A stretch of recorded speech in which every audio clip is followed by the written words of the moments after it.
welcome to episode 43 of Destination Talk. I'm John Paz. And I am Harry, and we are coming to you once again from Chop Studios, located at 750 Route 34 in Matawan, New Jersey.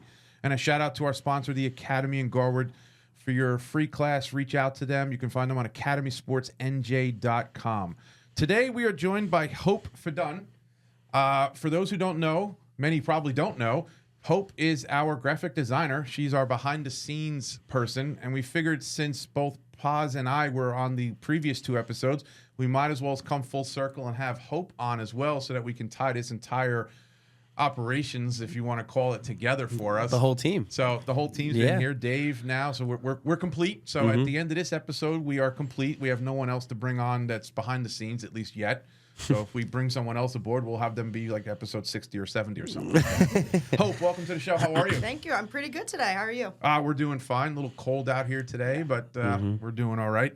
So Hope, for those who don't know who you are, who are you? So right now I'm a 25-year-old designer. I work in editorial news for my day job, and then I do stuff like this on the side. I work with you guys. I do some stuff with Dave for wrestling. I have been a bobblehead designer, a Rutgers athletic intern. I've been a student. I'm always, like a sister, a daughter, all that kind of stuff. Overall, I'm just an artist and a designer. And yeah. It's a lot in 25 years. Yeah. So let's bring it back a little bit. I know you said before we were recording you were into gymnastics a little bit. Can you talk a little about your athletic career growing up? Yeah, so I started off, just doing t-ball and ballet and all that. And my mom did gymnastics growing up, and my brother did gymnastics growing up, and I just was drawn to it. I started so young that I can't tell you when I started.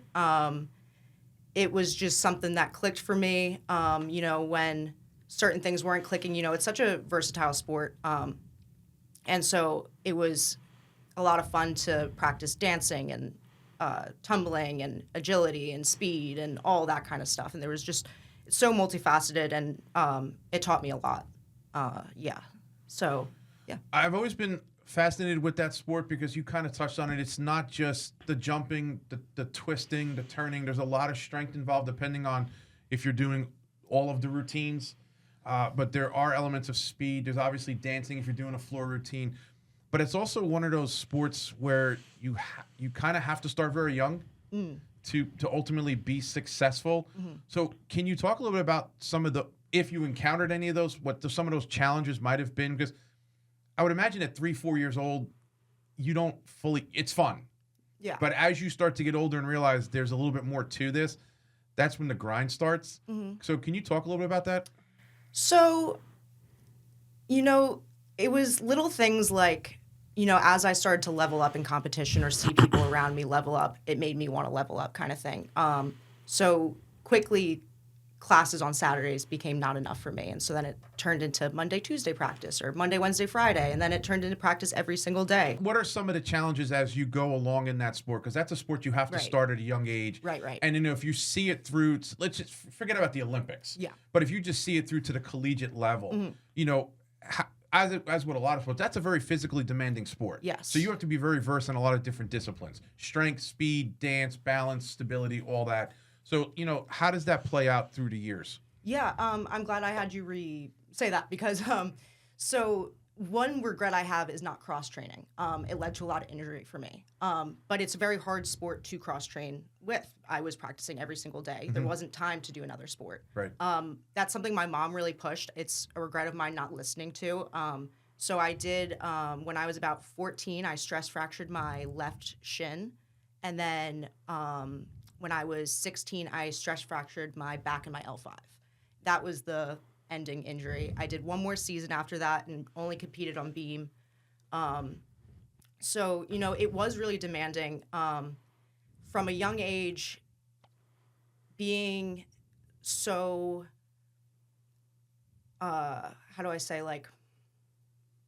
being so into it from a young age really made me not want to cross-train. I knew from a young age I was not going D1. I was not going to the Olympics. It became very clear. And if it wasn't clear to me, a coach told me. Gymnastics coaches they're pretty harsh people. Right. when it became clear to me that I was like, I could, maybe do D3, maybe go club, and just do this for the joy of it kind of thing. That's when I really decided that I was going to commit to it. But again, I wish that I had cross-trained. Maybe it would have prevented some injury. Maybe would have prolonged things. Maybe not. It's a physical sport. I mean, it's I think when you step into athletics of any realm, you have to anticipate injury somewhere. Yeah. It's just about how serious. You're just trying to limit the seriousness of it. Yeah, definitely.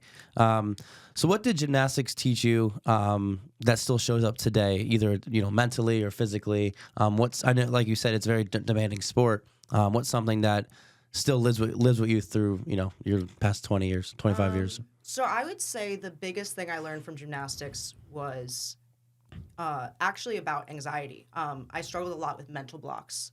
After my injuries, I was very scared of certain skills, certain events. I couldn't vault for a very long time. It turned into, my coach would literally throw me. He would stand at the springboard and throw me over the vault. And I would do it then, but not to compare myself to Simone Biles, obviously, but she talked about once she got the twisties. Right. And it's when your body just doesn't do what you're telling it to do. So the biggest thing that I learned was, if I had confronted that, I have some grace for myself. I was young. I was a teenager. But if I had confronted that, maybe things would have changed for me. Maybe I would have gotten through it rather than suppressing it. And then it ended up being my detriment. Well, I think the challenge that we all had and still have as athletes, and it's more at the forefront today than it was before, was admitting something like that was a sign of weakness. So if you, I mean, especially for me, if I said that, like, you were called every name in the book. You were soft, you were this, you were that, and I think we've seen a shift in the last 5 to 10 years where mental health is really become important to people. And if someone's going through something, there are many more avenues now to explore to get that help. And so I think you need to be a little easy on yourself. I don't think we've all been guilty of it. We've all pushed through certain things we probably shouldn't have. I know I watched you in a match you had no business continuing in, and I knew it, but you told me after the fact, and I think I already knew. But yeah, if you go back to my episode, I touched on that as well. I was met with a sports psych, and a bunch of other people we had on the podcast. They all talk about that as well. So it's something that's very common, in sports today for sure. I think it should be a part of more people's lives. They just don't want to admit it. They think it's a sign of weakness, and I think we need to get away from that. Yeah, it was definitely very scary. It made me feel very out of touch with my body. One thing I loved about gymnastics was, there's just this body control you have, and you watch a gymnast and you're like, how are they doing that? But I couldn't even explain how I did it, kind of thing, because it just came so naturally. And then for it to all of a sudden not, was the first, before I lost gymnastics to injury, that was the first time I kind of lost some identity through losing athletics, because I had devoted so much to just that. Right. And you touch on something when you said that the second injury it did put an end to your gymnastics career. You just touched on it. It was a question I was thinking of. How was that when the graphic design and the art kind of took the forefront? Like, was that what replaced gymnastics? Yeah, so that's a great question. It didn't right away. So I went to Montgomery High School in central New Jersey for 2 years, and they had a gymnastics team. I did one more season after the doctor said, hey, you probably shouldn't. And I just did beam, and I was throwing weird skills and just anything to qualify for states and just compete. Then I transferred, and I'm sorry, I lost my train of thought again. Yeah, so I think you mentioned earlier you ended up at the Hun School. Yes. So when you went from Montgomery to the Hun School, how'd that go? It was good. So I ended up, Hun does not have a gym requirement, actually. So we don't have gym classes. So you have to play a sport or do some sort of activity. There's weight trainings you could do, clubs like that. So I actually started doing crew. How'd you enjoy that? Very different than gymnastics. Very different. So I was actually on the boys team, which was very interesting. It was a really cool experience. It was a lot more... I would say the boys team had more of a structure to it than the girls' team, which drew me. So we would do 5 a.m. practices and then go get breakfast and then go to class and then practice during lunch or practice after school and things like that. That was a lot of fun. There was a lot of discipline. There's a lot of it that was like gymnastics in terms of it's individual, but it's team. And if you're not doing the right thing, then no one's doing the right thing. I don't know if you know much about as a coxswain, you steer the boat, Right. but you're also, calling strokes, Right. Calling speeds, all that. You have a split, you're monitoring times, all of that kind of stuff. So what I enjoyed about that was when I couldn't really perform athletically because of my back, I was like, ooh, I could use some of my smarts or something to kind of make this work a little bit better. And, it wasn't the easiest on my back. So for example, I never erged with the team because my back just couldn't do it. I would work out with them and you lay down in a 4. And so that was really hard on my back because, you're just engaging your core the whole time. But things like that, I just wasn't, I'm glad that Hun had that requirement because I don't know if I would have done a sport because I was so scared of getting hurt again, but it was so good for me. And then that brings me back to, so how I got into design, I'd say I got to Hun. I never took an art class at Montgomery, took an art class at Hun, got into an honors art class, got into an advanced art class, and then was like, I think I'm kind of good at this. Decided I wanted to go to art school. My parents said, no. They said, fat chance. So I ended up secretly applying to SCAD. I paid for the application myself. It was like I was 18, so it was my whole savings account or whatever. I got in. My parents said, you're not going to Savannah. No. And so I ended up at Salisbury University where I was an art minor. And then I realized that I wasn't, I was kind of just wasting a little bit of money at college. I was a communications major, which, not to harp on communications, if that's what you want to do and you have a direction for that. I didn't have a direction for that. It was a default. I was a comm major at the start, and then I switched. Yeah. That's because you didn't want anything to do with math. I hated math. Yeah. Suck at math, guys. But continue, sorry. Believe me, I was thinking the same thing. Yeah, I know. Yeah. I had to throw that out there. So that was hard about, when I was at Salisbury, I was taking all these gen ed classes, and I was like, I can't believe that, I am paying money for this. I might go into debt for this, all this kind of stuff. And I'm not retaining anything. Right. I'm a good student. I've always been a good student. So I went to my parents and I said, hey, I'm not learning anything. And they said, really? You have great grades. You have a 3.9. And I said, well, I think I need to transfer. And then I got into Mason Gross, which is Rutgers Art School, for art, and then made kind of more of a business decision to major in design. Well, that's very similar to what Hope is saying now with Jakari. Jakari was very clear about that. He's like, in his case, the college degree was so that he could play football. Mm-hmm. But, he himself knew that what his vision was for his future, the piece of paper wasn't going to really do anything for him. Yeah. But it was a platform for him to perform, play Division I football, and if I'm not mistaken, he launched his own business, Prolific Performance, right in the midst of being a college athlete. Right. And, he's doing rather successful today. So college, I guess this is also a topic that a little bit has some gray area because college isn't for everyone. Yeah. 100%. Especially with the way the cost is today. Do you really want to go into $100,000+ worth of debt? And maybe that's a topic for another day on the podcast. But is there enough work that you can do without all that debt you have to incur coming out? Yeah. So I actually, when I applied to Mason Gross, that was one of the things I was thinking of. I applied to probably about 10 or 12 art schools, mostly in New York City and Philadelphia. And then I applied to Mason Gross because it's connected to Rutgers. So even though it's New Jersey in-state tuition, it's in-state tuition. Right. And what I was realizing too was, a lot of these art schools were like, you're a great artist, but you're going to have to do 4 more years. We need to train you from the ground up. You didn't get enough training. And so I... So you bring up a good question for me. Mm-hmm. So what exactly is a graphic design degree? What does that entail? Because I think of your sister who goes to the dance school. Correct, Right? yeah. So that's a form of art, and I think about that. So how does that translate into today's world? Right. So I would say that, the reason I decided to do design, so I'm not, my degree is a BFA in design, not graphic design, not interior design, but design. Is that more of a So- generic? Yeah. So what's cool about how Mason Gross does it is I was, I did a design course every semester that I was there, but then I was a printmaking minor. I did painting courses. So I was really trained in everything.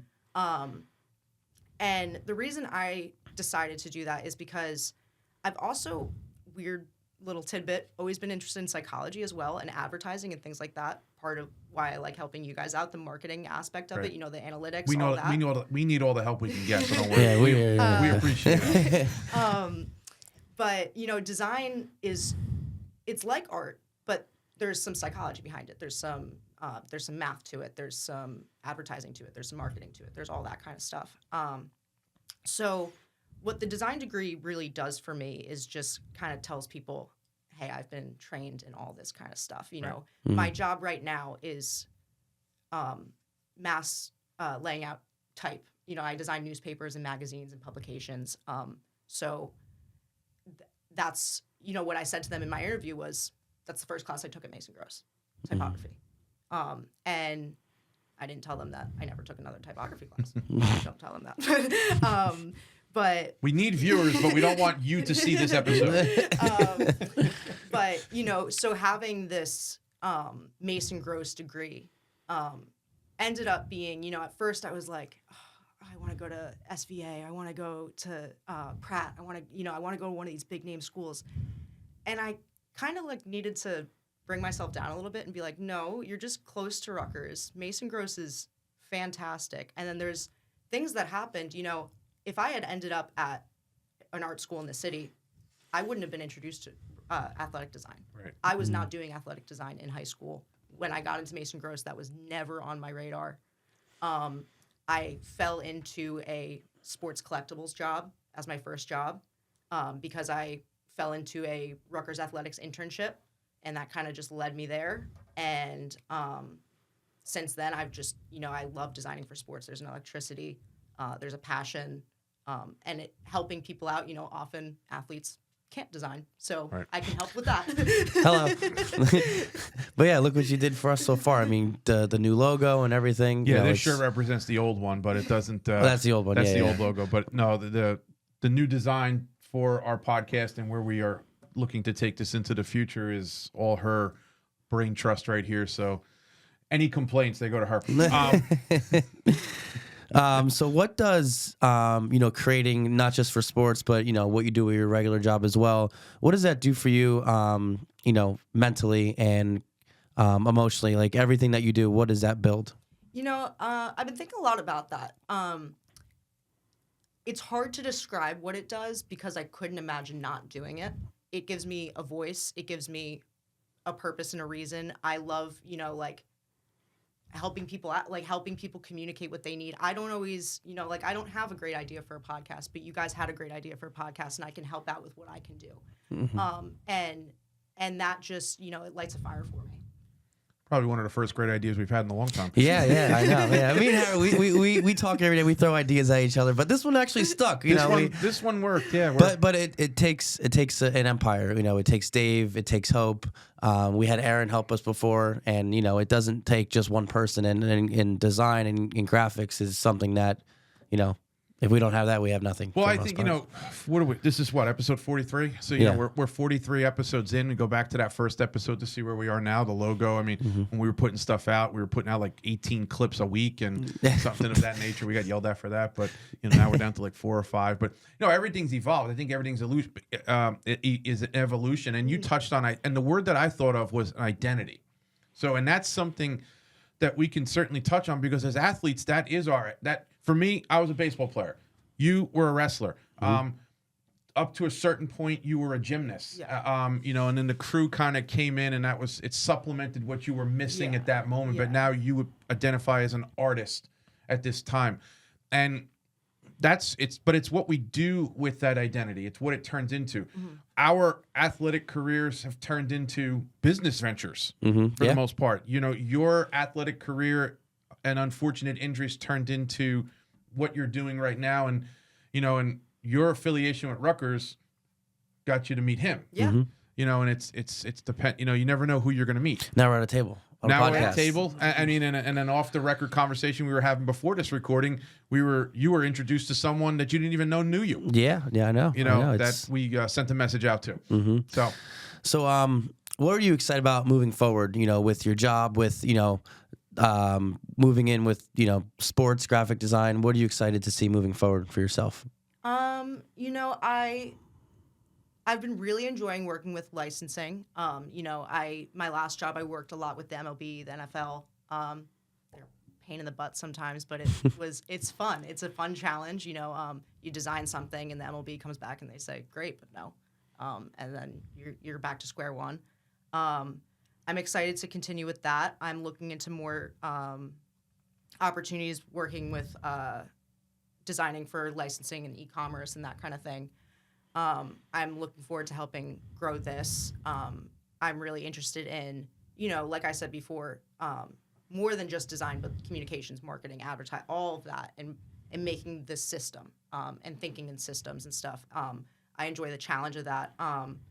And I'd say I'm looking forward to, just building a life worth living where I'm creating when I want to, but, I do have a work-life balance.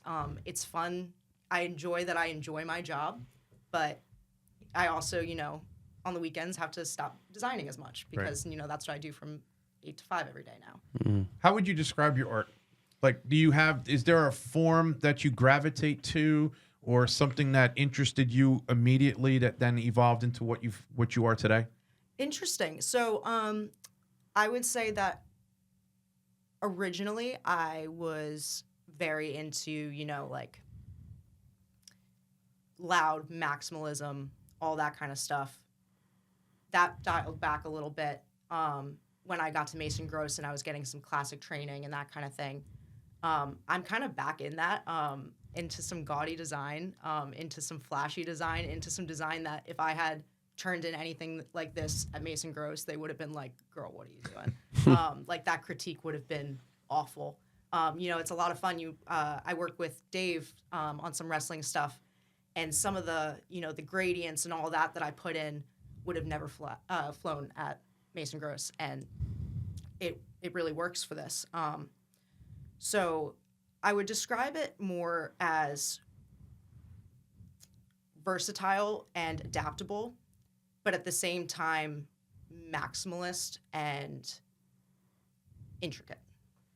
I may have read, and if I'm incorrect, I apologize, but you were into graffiti art at one time? Yes. Yeah. Can you talk a little bit about that? Yeah, so I actually, at the Hun School, senior year, we have to do a capstone. So you spend about a month before graduation, and you have a self-driven project.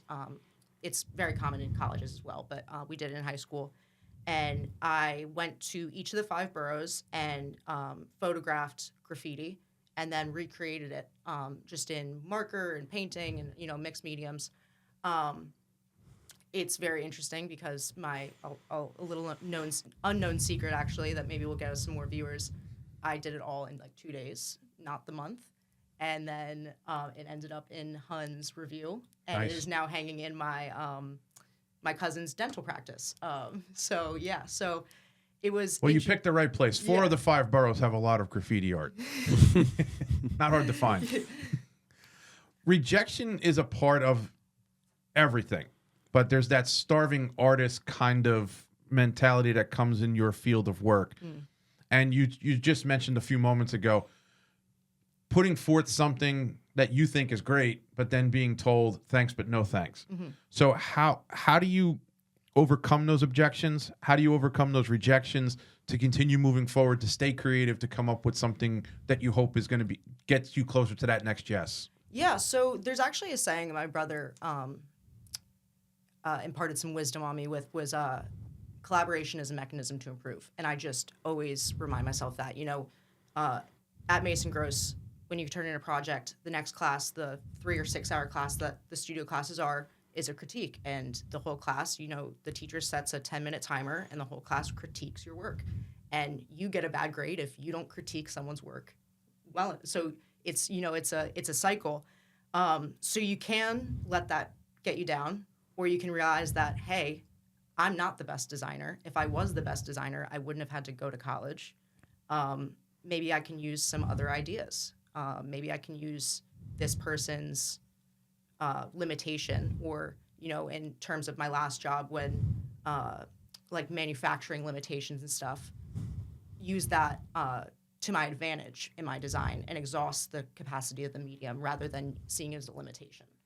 Mm-hmm. It's funny because I know you're going to laugh when I say this, but in my many books I've read and listened to, It's a lot of books. a lot of books, but that concept came up, and that when they would go into like these brainstorming meetings, whoever was running the meeting did not want to hear the positive. They wanted to hear all of the mistakes or negatives about it, because that's how they got better.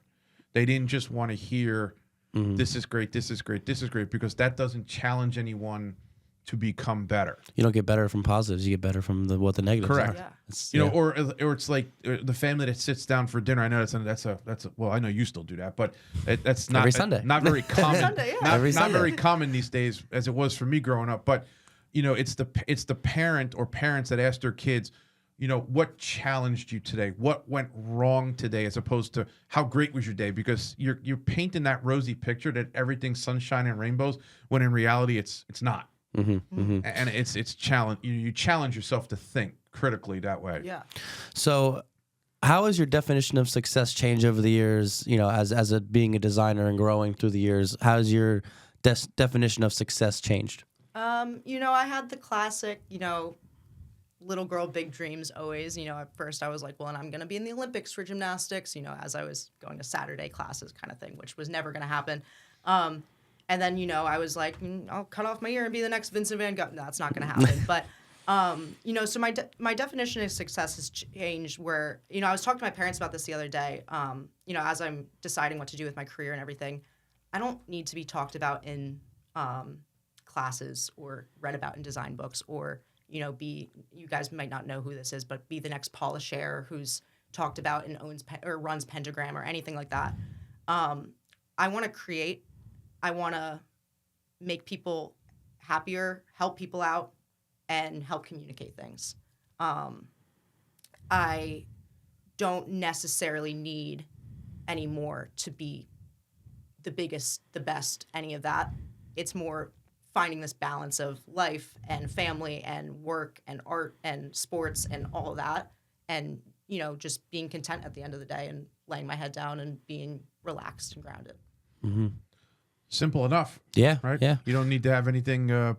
No big, you know, nothing crazy there. Just like me. I just want to go to dinner once a month and go to Disney twice a year. Yeah. Kind of how I felt. Yeah. So where can people follow you on your journey and see your work? I know you have a catalog. Is that the right word? Yeah, portfolio. Portfolio. Close. There it is. I was close. So on my site is hopefedun.xyz. And then my Instagram is Hope Art and Design, all just spelled out.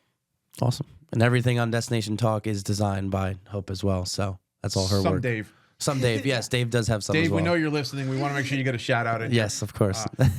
Are there any projects you're currently working on? That you can say. I don't know if there's secrets in these things.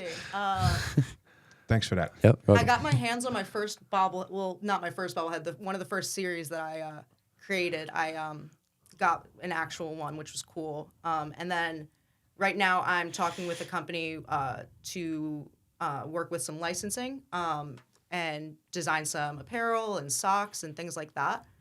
And then I'm trying to just, you know, like also get back into just silly little art. Fun fact, just started picking up polymer clay again, and I make little magnets and things like that, and just, you know, finding, like I said, the balance between life and design and art and all that kind of stuff. Happiness has a different definition to everyone. 100%. And that's, I think that's a good place to end today with that gift of wisdom I just delivered to everybody. Well, Hope, we really want to thank you. Thank you not only for being a guest on the Destination Talk podcast, but for all the work you've done behind the scenes that we certainly see that not everyone might be aware of. Yeah. But, we're excited for what we have going on here in the future, just not only with the podcast, but some other things that we're hoping to bring to fruition. We wish you the best and all the success, and appreciate you coming in and being a part of this show today as a guest, as opposed to behind the scenes. Yeah, thank you. I do want to say it's been such a pleasure working with you guys. When I explain to people what I'm doing with you guys, they're like, what's the point? And I'm like, because it's fun, and you guys make it easy to want to watch you guys succeed. Thank you're you. great to work with, and I've enjoyed it so much so far, and I've learned a lot as well.